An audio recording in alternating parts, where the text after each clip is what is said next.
नमस्कार, मी हेमंत देसाई. मॅक्स महाराष्ट्रामध्ये आपलं मनापासून स्वागत. आजचा दिवस अतिशय महत्वाचा होता. महाराष्ट्राच्या राजकारणाच्या दृष्टीने ते होताच, पण देशामध्ये सुद्धा अनेक जणांच्या दृष्टीने तो महत्वाचा होता. कारण शिवसेनेसारख्या एका प्रादेशिक पक्षाने आज थेटपणे मोदी सरकारला चॅलेंज दिलं, आव्हान दिलं. यापूर्वीच्या काळापर्यंत आपण बघितलं असेल तर महाराष्ट्रातल्या भारतीय जनता पक्षाच्या नेत्यांवर जोरदार हल्ला चढवायचा, परंतु मोदी आणि शहांना सांभाळायचं अशा प्रकारचं वर्तन मुख्यतः शिवसेनेकडनं स्ट्रॅटेजी म्हणून केलं जात होतं. पण संजय राऊत यांनी आज अक्षरशः तांडव केलं. थेटपणे थेटपणे हल्ला चढवला. त्यांनी असं सांगितलं होतं पत्रकार परिषद घेण्यापूर्वी, त्याच्या अगोदर 2 दिवस, की आम्ही बर्दाश्त खूप केला. बर्दाश्त की भी कोई हद होती है. आता आम्ही तुम्हाला बर्बाद करू. जर मला किंवा कोणाला तुरुंगात तुम्ही टाकणार असाल तर शेजारच्या तुरुंगातल्या खोलीमध्ये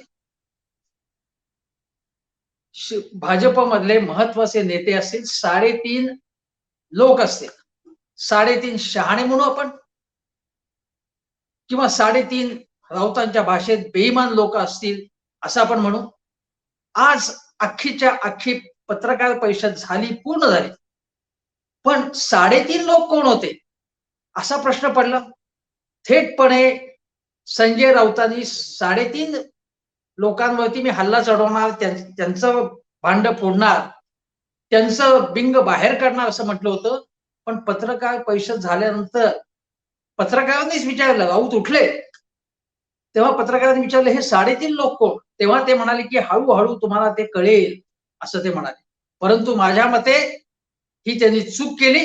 पण चूक केली जरी असली तरी त्यांनी आज हिंमत दाखवली.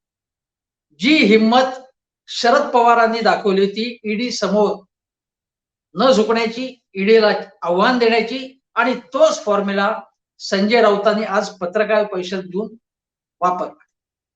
लोक म्हणतील आता की याच्यामध्ये काय त्यांनी नवीन सांगितलं. नवीन काय होतं याच्यामध्ये? जे काही आरोप झाले त्याच्यामध्ये काही तथ्य होतं काय, त्यात स्टफ होता का?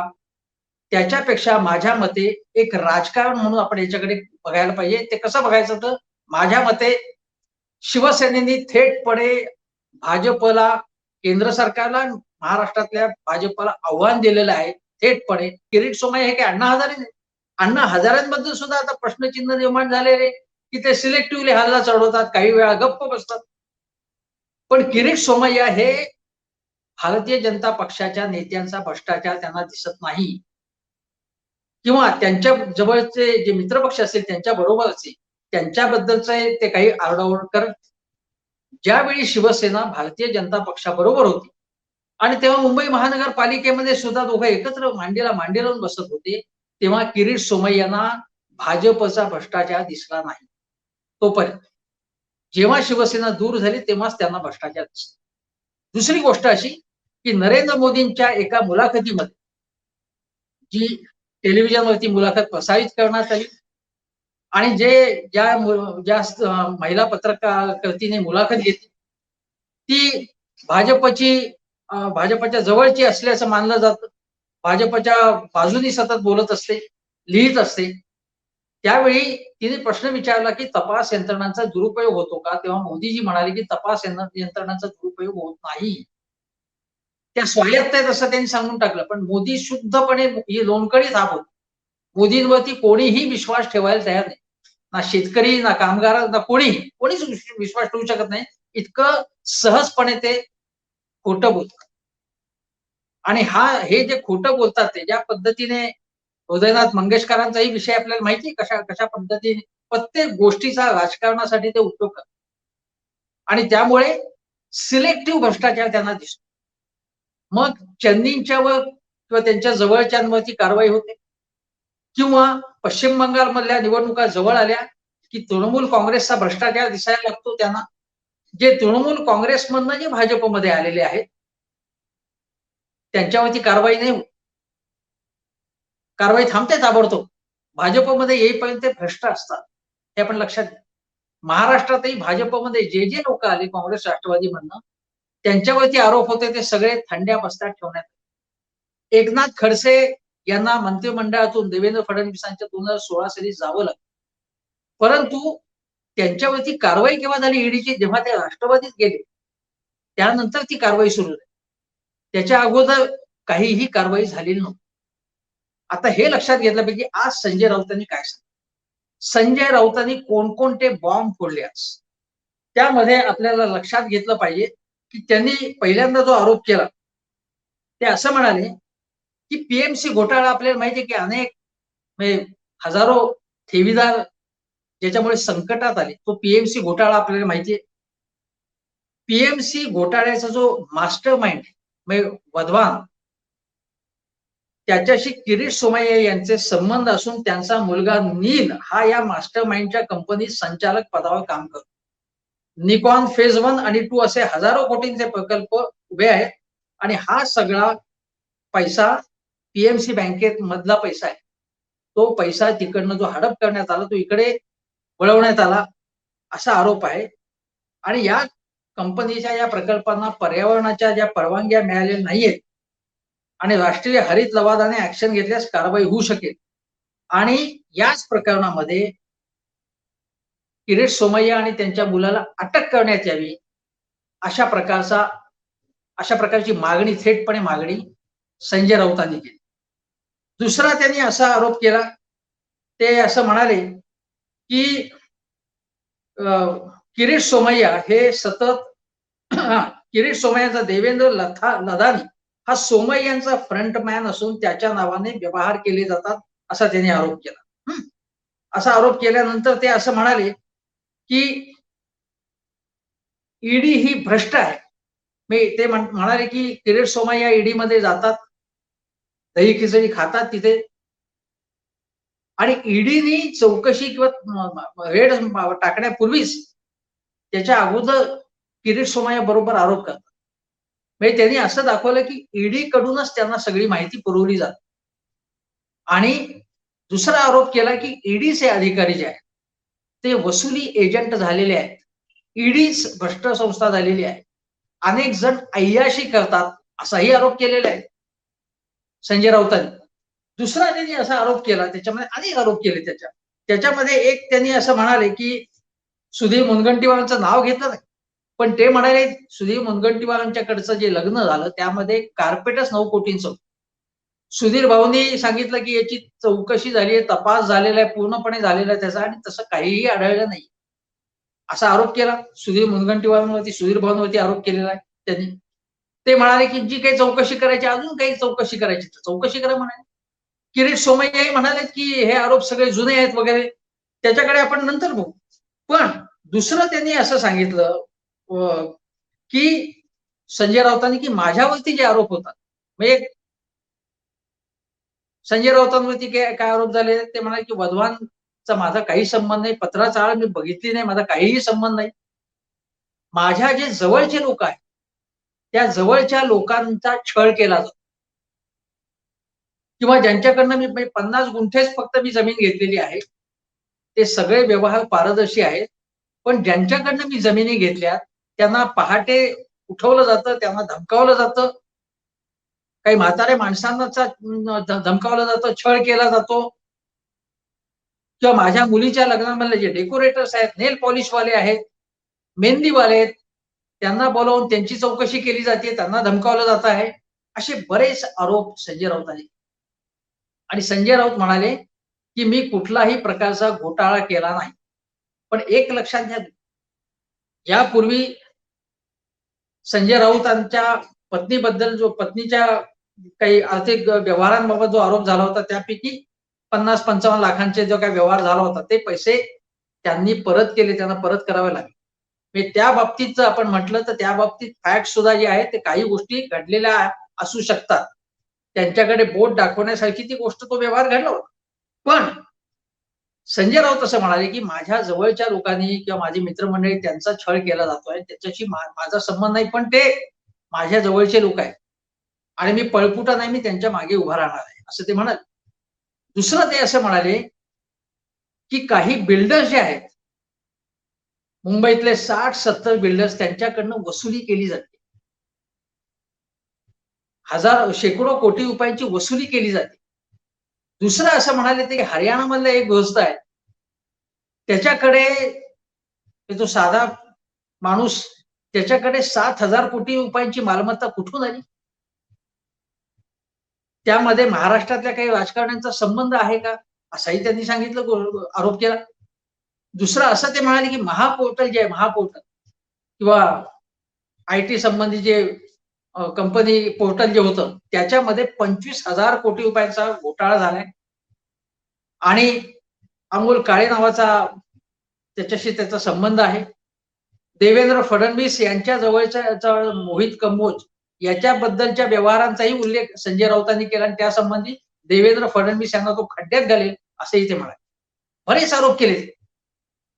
पण एक लक्षात घेतलं पाहिजे की आता लगेच ताबडतोब म्हणजे मला तर माहितीच होतं की ज्यावेळी ते आरोप पत्रकार परिषद पूर्ण आरोप संपतील त्याच्या दुसऱ्या मिनिटाला भारतीय जनता पक्षाचे प्रवक्ते हजर होतील कॅमेरा पुढे आणि ते अगोदर सांगतील की याच्यात काही तथ्य नाही, यामध्ये काहीही अर्थ नाही.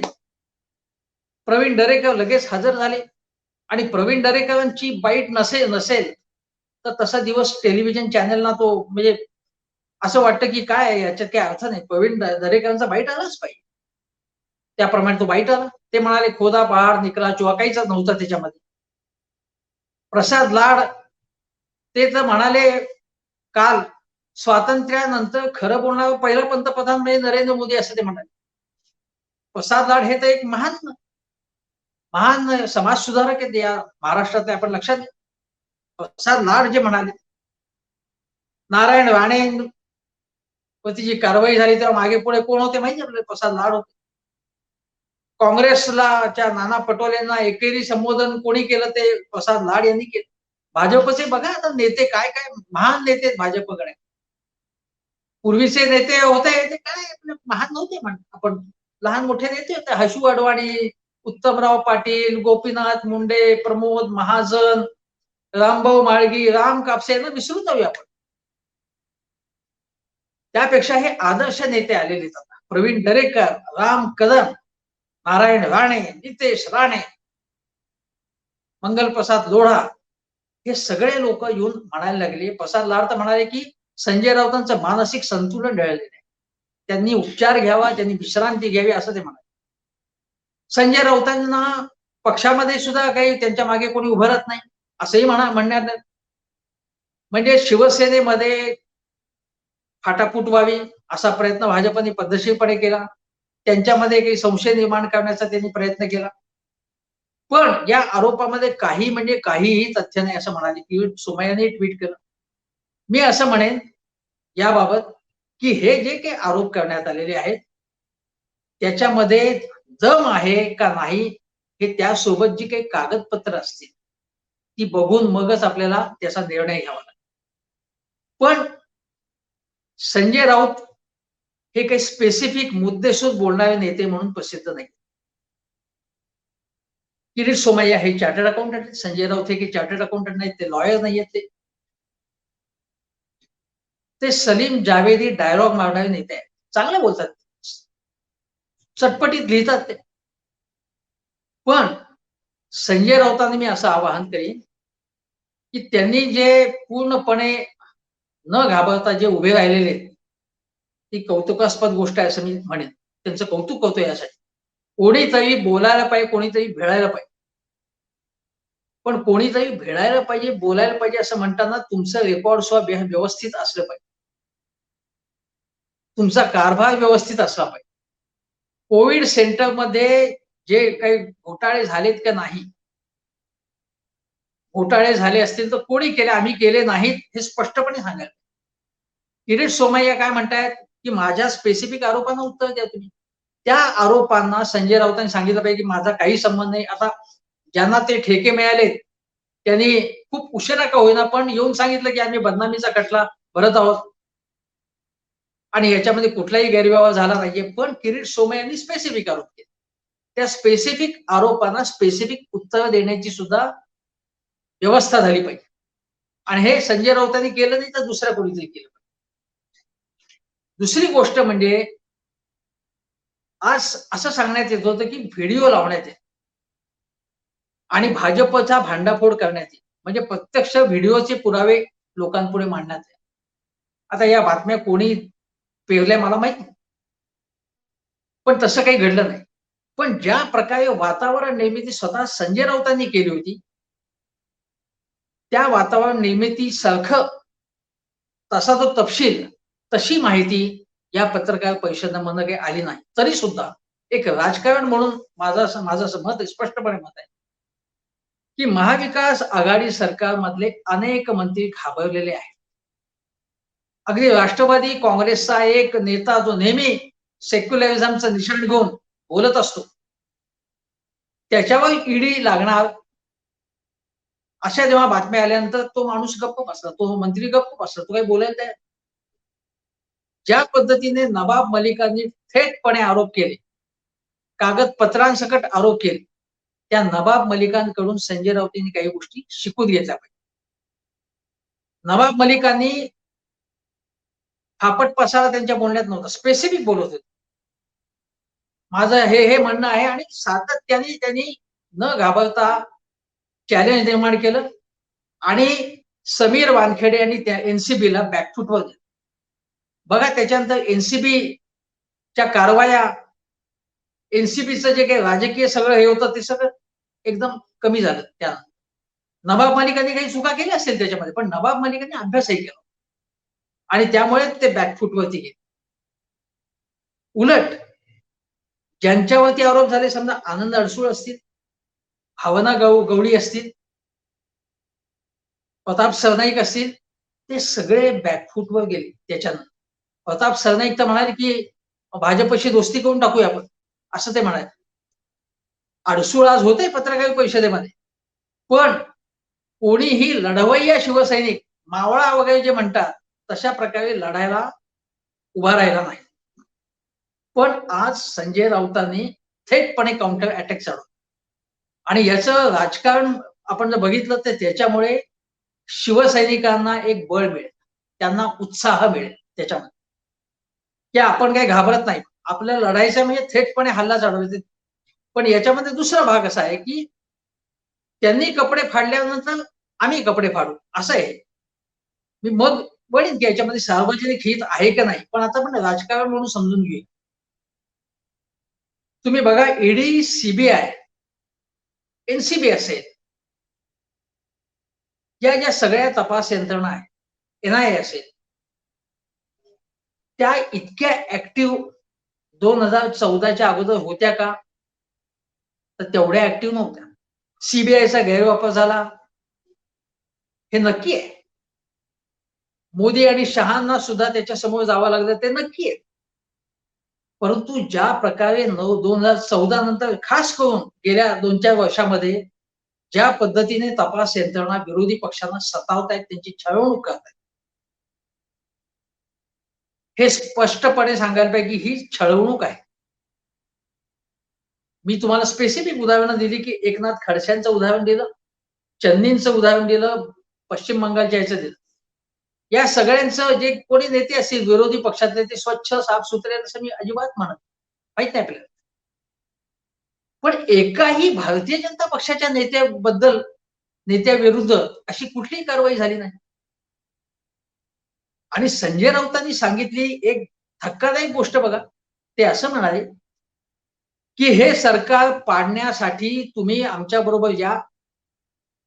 असं मला सांगण्यात आलं. माझ्यावरती दबाव टाकण्यात आला. बडे-बडे नेते दिल्लीमध्ये मला भेटले आणि जर मी म्हटलं, की हे शक्यच नाही म्हणून.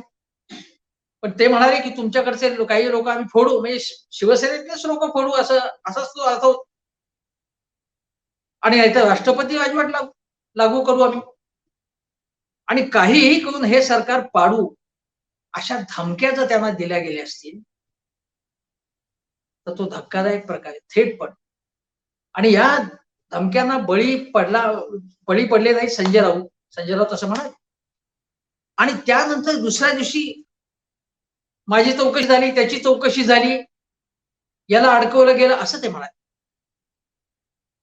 हा केवळ योगायोग असू शकत नाही. यापुढे जाऊन मी असं म्हणेन, की जर तुम्ही न्यायालयामध्ये असं स्पष्टपणे सांगू शकलात, या काही याच्या संबंधी परिस्थितीजन्य पुरावा समोर ठेवू, की एक तर मला धमकावण्यात आलं याचा काही पुरावा द्यायला पाहिजे. आणि दुसरं म्हणजे ब्लॅकमेलिंग करण्यात आलं. ब्लॅकमेलिंग करणं आणि त्याच्यानंतर ब्लॅकमेलिंगला बळी न गेल्याबद्दल कारवाई करणं. या घटना जर स्पष्टपणे पुराव्यासकट काही परिस्थितीजन्य पुरावा, काही साक्षीदार, काही व्हिडिओ पुरावा, काही ऑडिओ पुरावा जर असा असेल, तर न्यायालयात गेलं पाहिजे. आणि या यंत्रणांना जाब विचारला पाहिजे. कारण या यंत्रणा अकाउंटेबल आहे. त्या उत्तरदायी आहेत. मनमानी पद्धतीने कोणालाही कारभार करता येणार नाही. पण ईडी, सीबीआय, एनआयए, कुठल्या इन्कम टॅक्स या सगळ्या यंत्रणा वरच्या आदेशानुसार करतात, चालतात. तर संजय राऊत असं म्हणाले, की मी अमित शहाना फोन केला, की हे बरोबर नाही म्हणून त्यांनी सांगितलं. आणि ते म्हणाले, की अमित शहा आणि मोदीजींनाच हे सगळे पुरावे देणार आहे. प्रश्न असा आहे, की त्यांच्या इशाऱ्यानुसार हे सगळं चाललं असणार. गृहमंत्री आणि पंतप्रधान यांच्या संमतीशिवाय या काही गोष्टी होत नसणार. मग त्यांच्याचकडे जर तुम्ही जर निवेदन दिलं तर त्याचा काय उपयोग होणार? मग उपयोग होण्यासाठी तुम्हाला कोर्टामध्ये गेलं पाहिजे. संजय राऊतांनी जे ज्या गोष्टी सांगितल्या म्हणजे मोहित कंबोज बद्दल सांगितल्या, म्हणजे त्यांनी देवेंद्र फडणवीसांच्या बद्दल सुद्धा आरोप केले थेटपणे. आणि असंही त्यानंतर सांगितलं, की आगे आगे देखो होता है क्या? हे सगळं संपलेलं नाही आता. आणखीन पुरावे आम्ही देणार आहोत. आणि माझ्याकडे सगळी कागदपत्र आहेत.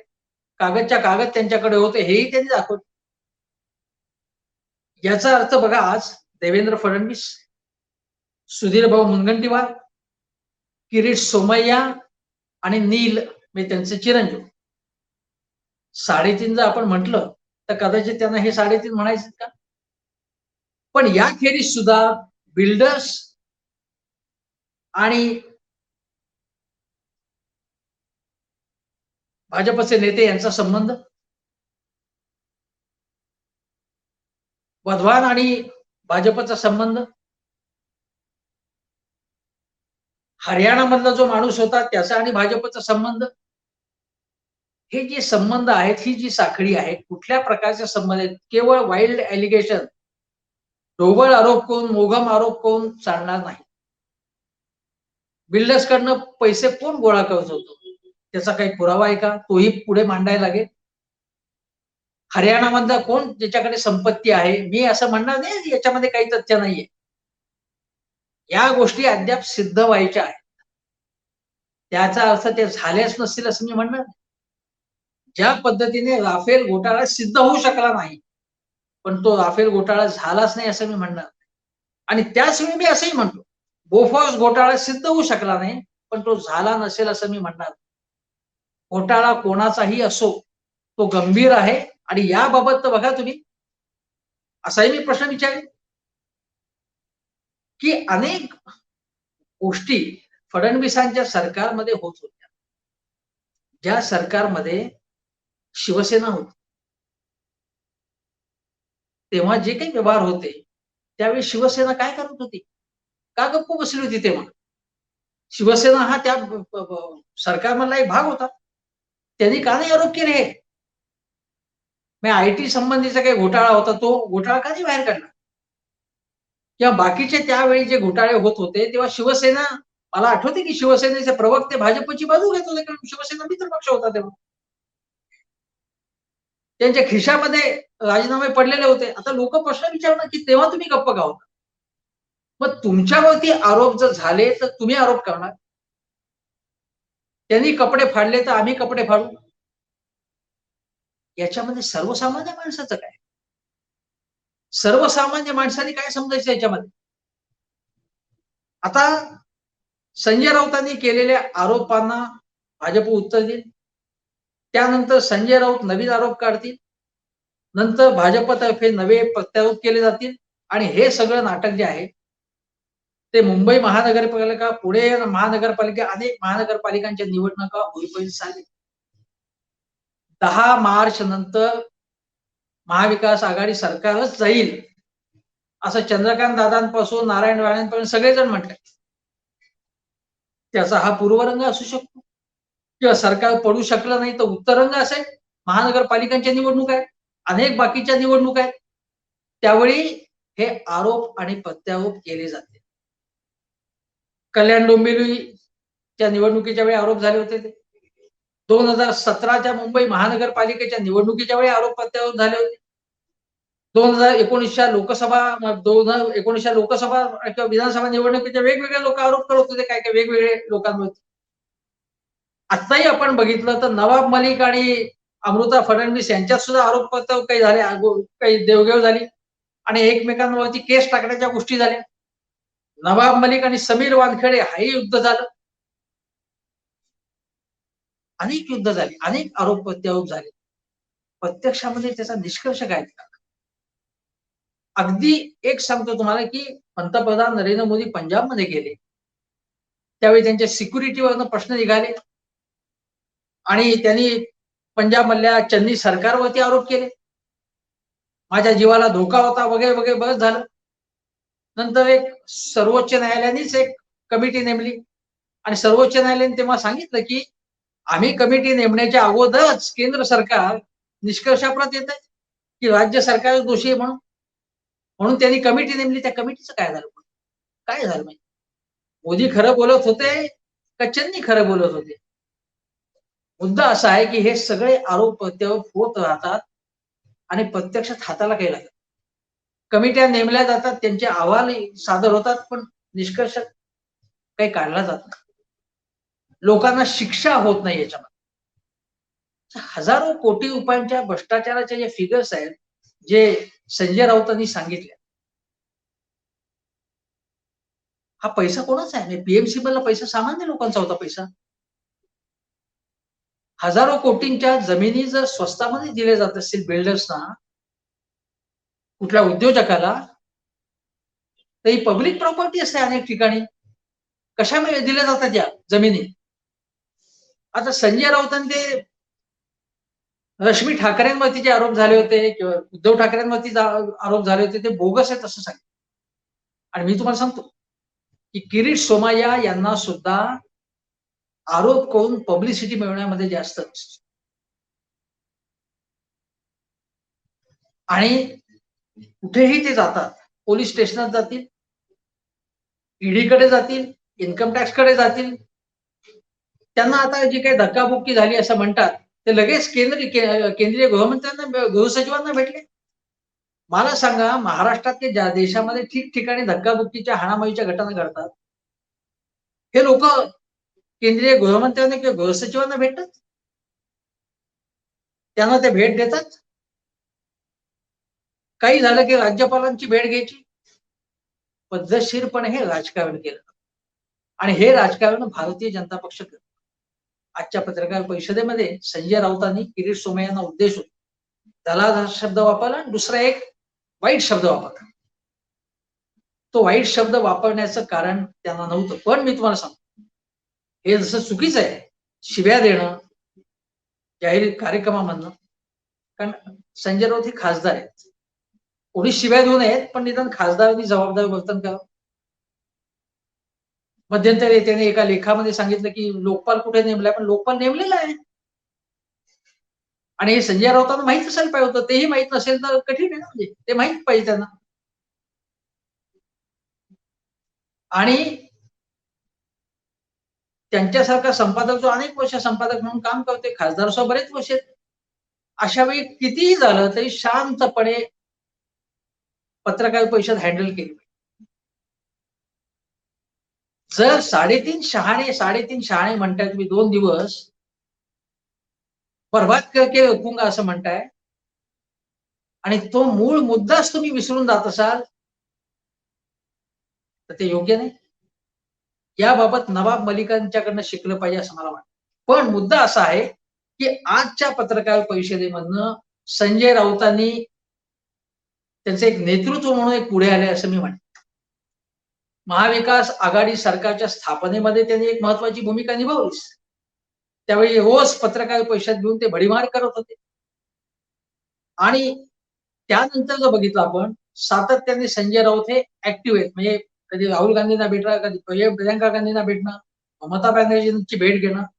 पण आज संजय राऊतांना सामनाच्या कचेरीमधून ते शिवसेना भवन येईपर्यंत ज्या पद्धतीने प्रचंड गर्दी, सगळी ठिकठिकाणी त्यांना हात ठेवत होते, ते हात लोकांना अभिवादनाचा स्वीकार करत होते, प्रतिसाद देत होते. शिवसेना भवनामधनं ज्या पद्धतीने ते लोकांना हात करून दाखवत होते, त्यानंतर सुद्धा खाली उतरल्या ज्या पद्धतीची गर्दी झाली, त्यावेळी संजय राऊत माझ्या मते एक नेते म्हणून पुढे आलेले. राष्ट्रीय राजकारणात ते एक महत्वाची भूमिका निभावतात, पण एक नेतृत्व म्हणून आणखीन पुढे आलेले, अधिक आक्रमक झालेले आणि शिवसैनिकांना असेल किंवा शिवसेनेच्या इतर नेत्यांना त्यांनी एक प्रकारे सांगितलंय की तुम्ही सुद्धा हिंमत दाखवा. आणि ही हिंमत तर दाखवायलाच पाहिजे. त्याच पद्धतीने मी सांगेन की राष्ट्रवादी आणि काँग्रेसचे जे नेते जे चुपचाप बसलेले आहेत, सत्तेमध्ये बसलेत पण घाबरले की उद्या आपली चौकशी होईल म्हणून, त्या लोकांना सुद्धा त्यांनी एक प्रकारे हिंमत देण्याचा प्रयत्न केलेला आहे संजय राऊत. संजय राऊतांची जी सगळ्यात महत्वाची आजची कामगिरी अशी आहे की कुठल्याही कारवाईला तुरुंगात टाकलं तरी घाबरायचं नाही, फेस करायचं, खाली मान घालून कसं बसं बोलायचं नाही, थेटपणे भिडायचं, थेटपणे आव्हान द्यायचं, आरोप केला तर प्रत्यारोप करायचा. ही हिंमत जी आहे, ही ऊर्जा जी आहे, ही संजय राऊतांनी सगळ्या महाविकास आघाडी सरकारला दिली, शिवसैनिकांना दिलेली ती त्यांची आज महत्वाची कामगिरी. एक तर संजय राऊतांचं शिवसेनेमधलं आता महत्व आणखीन वाढणार आहे. आदित्य ठाकरे सुद्धा म्हणाले की आम्ही सगळे त्यांच्या मागे आहोत. आदित्य ठाकरे गेले काही दिवस 15-20 दिवस बोलतायत सातत्याने. बघा, चंद्रपूरमध्ये जाऊन सुद्धा त्यांनी देवेंद्र फडणवीस हे वैफल्यग्रस्त आल्याचं म्हटलंय. म्हणजे आता उद्धव ठाकरे आहेतच, पण आदित्य ठाकरेंचं नेतृत्व वर येत आहे. संजय राऊत मदतीला आहेत आणि राष्ट्रवादी काँग्रेसचे शरद पवार त्यांचं नाव घेतलं आज संजय राऊतांनी की ते आणि उद्धव ठाकरे हे दोघंही या पत्रकार परिषदेला त्यांच्या शुभेच्छा आहेत, त्यांचा आशीर्वाद आहे असं ते म्हणाले. आणि मग शिवसेनेची जी भाषा असते नेहमीच की आम्ही मर्द मावळे आहोत, आम्ही आरेला कार्य करणारे आहोत, वगैरे वगैरे जे काय असतील ते. छत्रपती शिवाजी महाराजांचा आम्हाला आशीर्वाद आहे, बाळासाहेब ठाकरे यांनी आम्हाला अमुक अमुक सांगितलेले, हे सगळं त्यांनी सांगितलं. शिवसैनिकांना जे जे आवडेल, ज्यामुळे ऊर्जा मिळेल, जेव्हा त्यांनी शिरी हासडली किरीट सोमय्या यांना, तेव्हा त्यांना तुफान प्रतिसाद मिळाला. बाळासाहेब ठाकरेंना जेव्हा शिवाजी पार्क अशा प्रकारे बोलायचे तेव्हा तुफान प्रतिसाद त्यांना मिळायचा. तसाच प्रतिसाद संजय राऊतांनी बाळासाहेब ठाकरे यांच्याकडनं बोलण्याची, लिहिण्याची शैली आत्मसात केलेली आहे आणि त्यांच्या पद्धतीने प्रभावी बोलणारा नेता आज शिवसेनेकडे नाही. शिवसेनेकडे उणीव कशाची आहे तर चांगले वकील, चांगला युक्तिवाद अभ्यास पूर्ण पद्धतीने किंवा संशोधन करणारे लोक, माहिती गोळा करणारे लोक, त्याचे अनालिसिस करणारे लोक, एखाद्या प्रश्नाचा पाठपुरावा करणारे लोक, हे शिवसेनेमध्ये त्याची उणीव आहे. भाजपमध्ये अशा व्यक्तींची भरमार आहे. हवे तेवढे नेते त्यांच्याकडे असे वेगवेगळ्या प्रकारचे नेते आहेत. काही उद्योगी नेते, काही उपद्व्यापी नेते, काही चार्टर्ड अकाउंटंट किरीट सोमय्या सारखे नेते आहेत, ज्यांना प्रसिद्धीचा वेळ आहे. म्हणजे प्रसिद्धी मिळाली नाही तर काही जणांना झोप लागत नाही, तसं आहे किरीट सोमय्या. महाराष्ट्रात लोकपालासारखे यंत्रणा किंवा आपण लोकायुक्त म्हणू, किरीट सोमय्यांना आपण लोकपाल किंवा लोकायुक्त म्हणू. महाराष्ट्रात संपूर्णपणे स्वच्छता अभियान त्यांनी राबवायला सुरुवात केली, चांगली गोष्ट आहे. मी असं म्हणेन की संजय राऊतांनी आज पत्रकार परिषदेने जे जे आरोप केले त्याचे डॉक्युमेंट्स त्यांच्याकडे असावेत, कारण त्यांच्याकडे एक एक डॉकेटच होतं, एका फाईलीमध्ये एक एक गोष्टी होत्या. त्या फायली आणि ती सगळी माहिती ते केंद्र सरकारकडे सुपूर्द करणार. मी असं म्हणेन किरीट सोमय्यांना की तुम्हाला स्वच्छतेची, साफसफाई अभियानाची एवढी जर इच्छा असेल, प्रबळ इच्छा असेल, महाराष्ट्रातला भ्रष्टाचार पूर्णपणे नष्ट व्हावा असं वाटत असेल तर संजय राऊतांनी जे जे आरोप केले त्या आरोपाचा पाठपुरावा स्वतः किरीट सोमय्या यांनी करावा. भले त्यांच्या विरुद्ध आरोप असावेत, मोहित कंबोजांविरुद्ध आरोप असतील, फडणवीसांविरुद्ध आरोप असतील किंवा कोणाही विरुद्ध असतील, भ्रष्टाचार नष्ट झाला पाहिजे अशी किरीट सोमय्यांची इच्छा आहे. तर त्यांनी याचा पाठपुरावा करावा असं मी त्यांना नम्रपणे आवाहन केलं. अमित शहा आणि नरेंद्र मोदी यांनी सुद्धा पूर्णपणे काँग्रेसने वाटोळं केलं असेल, महाविकास आघाडीने संपूर्ण वाटोळं केलं असेल तर त्यांचाही भ्रष्टाचार बाहेर काढावा. पण महाविकास आघाडी सरकार किंवा शिवसेनेने आता जे काही आरोप केलेले त्याबद्दल सुद्धा ईडीला असेल, इन्कम टॅक्सला असेल, सीबीआयला असेल चौकशी करायला सुद्धा सांगावं त्यांना. कारण त्यांना असं वाटतं की या जर स्वायत्त संस्था असतील तर त्यांना त्या पद्धतीने काम करू द्यावं ना. पण संजय राऊतांनी आरोप केलेले आहेत की ईडी मध्येच दलाल घुसलेले आहेत किंवा ईडीचाच भ्रष्टाचार काही चालू आहे, अय्याशी कशी चालू आहे, कशा पार्ट्या चालू आहेत, हे स्वतः संजय राऊतांनी आरोप केलेले आहेत. आता मग ज्यांनी स्वच्छता करायची, भ्रष्टाचाराचा संहार करायचा, त्या संस्थांमध्ये जर भ्रष्टाचार होत असेल तर मोदीजी, किरीट सोमय्या, अमित शहा, देवेंद्रजी यांना झोप कशी येते? माझं म्हणणं आहे त्यांनी उठावं, जागं व्हावं आणि संपूर्ण भ्रष्टाचाराचा सगळा संहार करावा. मग त्याच्यामध्ये जे कोणी बळी जातील, जे कोणी तुरुंगात जातील, ते भाजपचे असेल, शिवसेनेचे असेल, काँग्रेसचे असेल, राष्ट्रवादीचे असेल, भ्रष्टाचार संपायला. कारण 1947 साली स्वातंत्र्य मिळाल्यानंतर 75 आपण हे अमृत कालाकडे जातोय. या पुढची 25 वर्ष जी आहेत तर अमृत काल आहे. अमृत कालामध्ये हा भ्रष्टाचार आपल्याला चालणार. आपल्याला महासत्ता बनायचंय, $5 ट्रिलियन इकॉनॉमी करायची, शेतकऱ्यांचं उत्पन्न दुप्पट करायचं. मग भ्रष्टाचार तेवढा तुम्ही नष्ट करा. तो नष्ट केला तर सगळे मतभेद, सगळे आरोप प्रत्यारोप सगळे संपतील. तेवढं एक करा असं किरीट भाईंना, नरेंद्र मोदींना, मोदी शहाना विनंती आहे. पण मी तुम्हाला सांगतो की आजचं वैशिष्ट्य असं आहे की अर्णब गोस्वामी ज्या पद्धतीने गोदी मीडियाचे मुख्य प्रवक्ते म्हणून समोर आले, महाविकास आघाडी सरकारने त्यांना तुरुंगात टाकलं, तुरुंगातून विजय मुद्रेने ते बाहेर आले. त्या पद्धतीने आज गोदी मीडियाने मोदी सरकारच्या विरोधात, भाजपच्या विरोधात, महाराष्ट्र भाजपच्या विरोधात खंबीरपणे एक हिरो म्हणून पुढे आले. त्या संजय राऊत. दोघांमधलं साम्य काय? दोघंही पत्रकार आहेत आणि एकेकाळी फारच महान पत्रकार होते, त्यांची मी काही तुलना करत नाही इथे. पण पत्रकार माध्यमातल्या लोकांनी राजकारणामध्ये केंद्रभागी यावं ही एक महत्वाची घटना आहे. यामुळे अधोरेखित झाली. संजय राऊतांचं महत्व तर अधोरेखित झालेलं आहे याच्यामुळे. आणि त्यामुळे मी असं म्हणेन की या पुढचा जो काळ आहे तो संघर्षाचा काळ असणार आहे आणि ते लोकांना त्याची तयारी दाखवायला लागणार. कारण याच्या पुढे दोन्ही पक्ष, दोन्ही बाजूचे लोक वस्त्रहरण करणार आहेत एकमेकांचं. त्याच्यातनं लोकांचं काय हित होईल? भ्रष्टाचार नष्ट होईल का? भ्रष्टाचार होऊच नाही म्हणून काही पारदर्शक व्यवस्था येईल का? हे प्रश्न तर सोडून द्या. ते आदर्श व्यवस्था आहे तसं काही होणार. पण या पुढच्या निवडणुका ज्या ज्या होतील, पालिकेच्या होतील, जिल्हा परिषदेच्या होतील, पुढचे विधानसभा, लोकसभा जे काही होईल त्यामध्ये आरोप प्रत्यारोप होणार आहे. आणि आता शिवसेनेसारखा एक प्रादेशिक पक्ष झुंजारपणे तृणमूल काँग्रेस प्रमाणेच मोदी सरकारच्या विरुद्ध उभा राहिलेला आहे. आणि त्यापासून इतरांना काही प्रेरणा मिळेल का? काँग्रेसला, राष्ट्रवादीला, म्हणजे ज्या राहुल गांधी लढतायत, प्रियांका गांधी लढतायत, पण बाकीचे काँग्रेसवाले गप्प आहेत. महाराष्ट्रातले काँग्रेसवाले थेटपणे भिडत नाहीत. काही चुकीच्या पद्धतीने भेटतात, वादग्रस्त वक्तव्य करतात, नाना पटोलेंसारखे लोक. पण संजय राऊतांकडनं ही प्रेरणा इतर पक्ष म्हणजे काँग्रेस आणि राष्ट्रवादी घेतील का हा प्रश्न आहे. आणि या पुढच्या काळामध्ये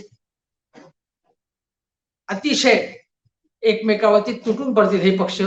पण आता खूप झालं, खूप सहन केलं, आता आम्ही सहन करणार नाही. हे शिवसेनेने आपली भूमिका स्पष्ट केली. ही अतिशय चांगली गोष्ट आहे. कारण खूप खूप खूप पद्धतीचं पूर्णपणे राजकारण भारतीय जनता पक्षाचं दादागिरीचं, दहशतीचं, ब्लॅकमेलिंगचं चालू होतं. त्याला कोणीतरी आवाज दिलाच पाहिजे. प्रसंगी संजय राऊतांनी शिवराळ भाषा भले वापरली असेल किरीट सोमय्यांचा, त्याचा मी समर्थन करणार नाही, पण जे गोड शब्दामध्ये बोलतात, संस्कृतीचं, परंपरेचं, भाषेचं ज्यांच्याकडे संस्था आहे, त्यांच्याकडे प्रेम आहे, खूप गोड गोड बोलतात, त्या लोकांचं, त्या सरकारचं म्हणजे मोदी सरकारचं किंवा महाराष्ट्रातल्या भाजपच्या काही नेत्यांचं वर्तन कसं आहे, यंत्रणांचा दुरुपयोग कसा होतो, निवडणूक आयोगाला सुद्धा कसं दडपण आणलं जातं.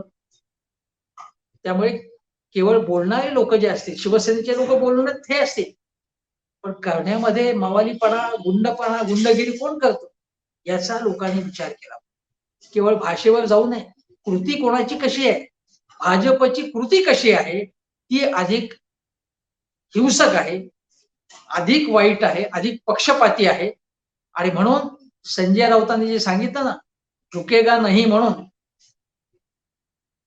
तो आजचा अतिशय महत्वाचा पॉइंट होता. आणि महाराष्ट्राचं राजकारण आता वेगळ्या दिशेने जाणार आहे, ते संघर्षाच्या दिशेने जाणार आहे, एवढं सांगतो. आणि आज राऊतांचे तांडव या शब्दामध्ये हे सगळ्याचं वर्णन करून इथे सांगतो. नमस्कार.